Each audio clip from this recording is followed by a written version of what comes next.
Hello, my name is Amy Naylor, thank you for joining me today. I'm in the mood to just play, so I thought it'd be nice to build a groove together. So we're just going to jump right in with, again, as usual, that call and response style of building up a pattern. So the groove that we're going to build today is a very simple 4-beat pattern. And the 3 sounds that you will need, this is all going to be focused on the ding and the surrounding area. So the 3 sounds you'll need are this one, in the middle, nice and easy. This one, it's a tack sound. And this one, barely audible, that's our ghost note.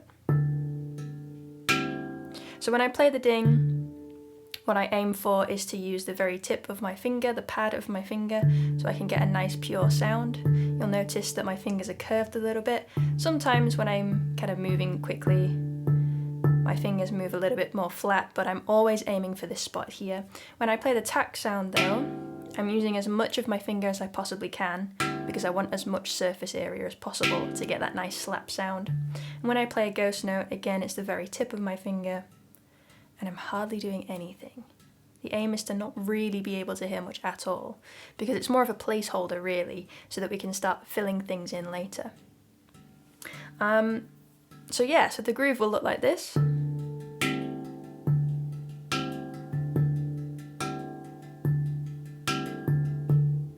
And let's go for it. So the track that I'm going to use today, again, is from my website, amynaylormusic.com, and we'll use 80 BPM reverse hi-hat. So if you want to practice this on your own after you've watched this video, you can head over there. If you'd like to see the notation for this this exercise, or this groove, if you like, you can head over to my Patreon community and join me over there. I'm always adding lots of little snippets of handpan stuff, lots of extra content, so if you want to dive right in, come and join me over there. And if you want to do some stuff together, come and join my class every Sunday. But yeah, for now, reverse hi-hat, 80 BPM. Let's go.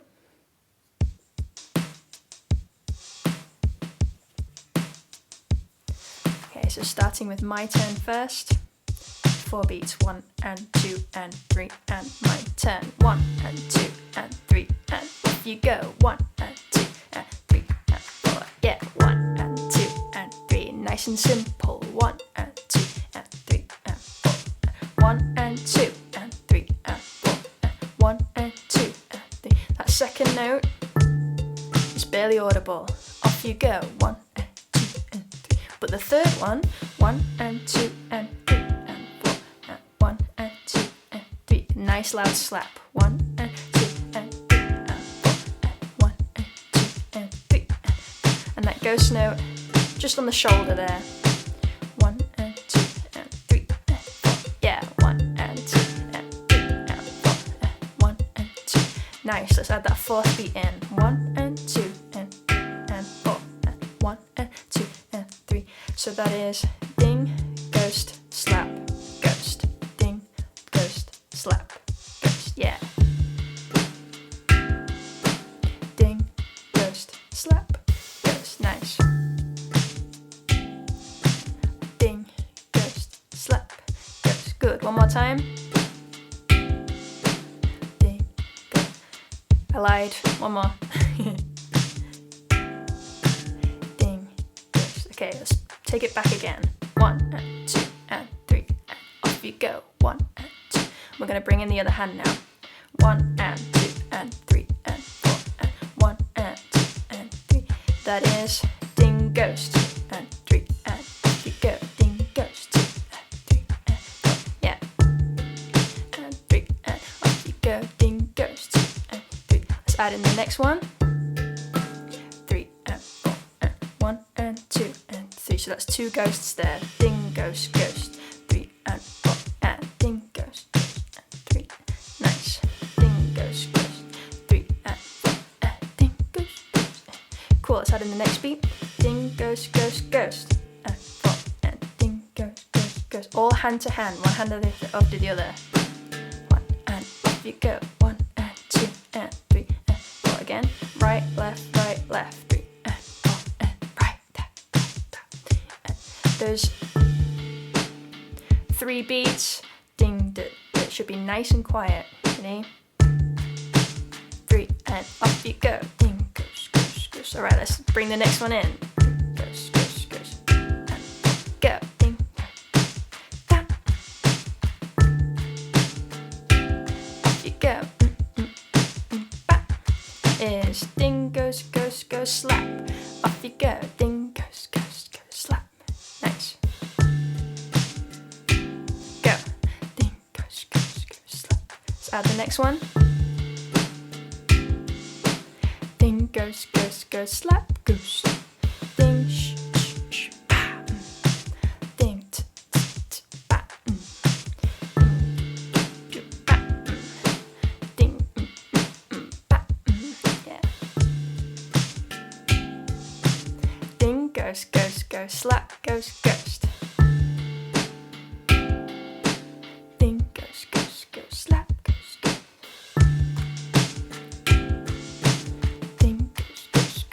Just one more beat to add. 1 and 2 and 3 and 4. Go. 1 and 2 and 3 and so that is that left hand at the end there. 1 and 2 and 3. Yeah, we got it. 1 and 2 and 3 and 4. Last time. 1 and 2 and 3. Ready? One more. Oh, track finished. Never mind. Cool. So you'll notice from the way that we built that up that the right hand, the only thing that the right hand or your left hand, if that's your dominant hand, is doing is simply this.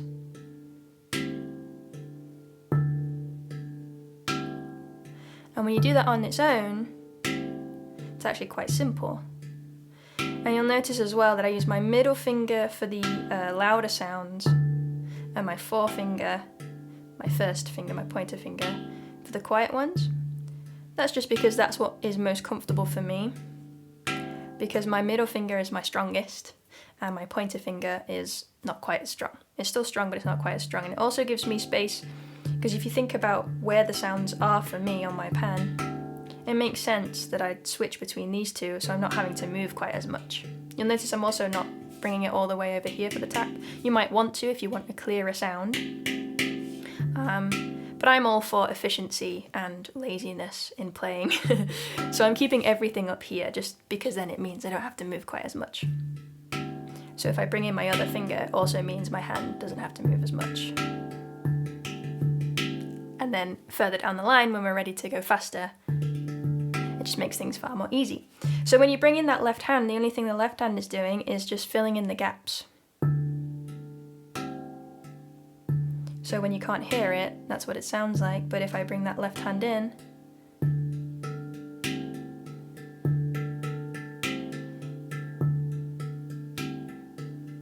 if I take the right hand out,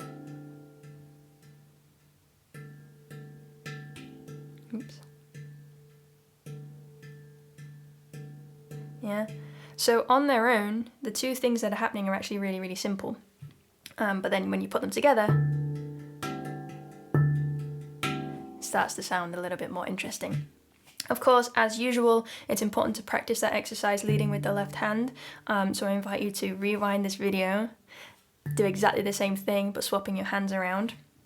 And then what you can do once you're comfortable with that, once you've played that through a few times, is start to mix it up a little bit. And ways that you can mix it up a little bit are by moving your left hand perhaps when you don't expect to, or moving your right hand somewhere where it wasn't going to go previously, bringing in an extra ding, something like that. So let me show you what I mean. So 1 and 2 and 3. This is the groove that we've got, right? Now one really easy trick to funk it up a little bit is to bring in an extra ding on the very, very last beat. 1 and 2 and 3 and 4 and. Yeah, 1 and 2 and 3 and 4 and 1 and 2 and 3 and 4 and 1 and 2 and 3, 4 and 1 and 2 and 3 and 4 and you can experiment with bringing in an extra ding on any number that you like, or any and that you like. For instance, 1 and 2 and 3 and 4 and 1 and 2 and 3 and 4 and 1 and 2 and 3 and 4 and 1 and 2 and 3 and 4 and 1. Yeah, so just giving you a few different ideas there. You probably wouldn't want to change it every single time, because the thing that makes music kind of accessible and interesting and groovable, you know, dance alongy to, is repetition. So if you're changing it all the time, listener and yourself are not going to be able to connect quite so easily. But if you bring it in every now and then,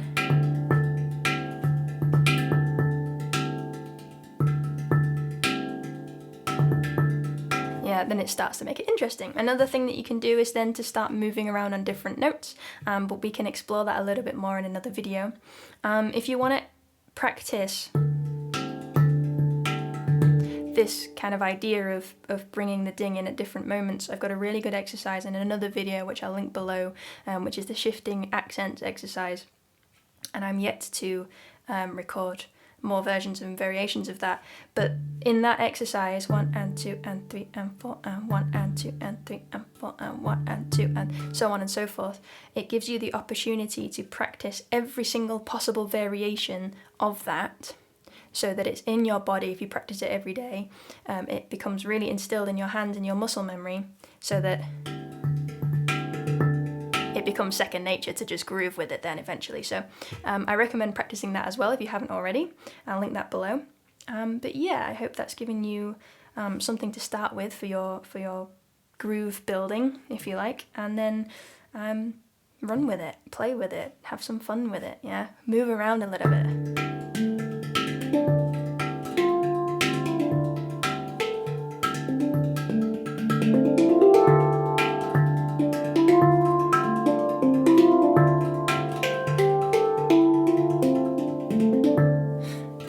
There's so much you can do just with that very, very simple 4-beat groove, and I look forward to your journey with that. Again, if you want to ask any more questions, if you want to share progress or anything like that, or have some extra tips, extra little bits and pieces of information, come and join my Patreon community. Or you're more than welcome to come along to a Sunday class, every Sunday 7 p.m. UK time.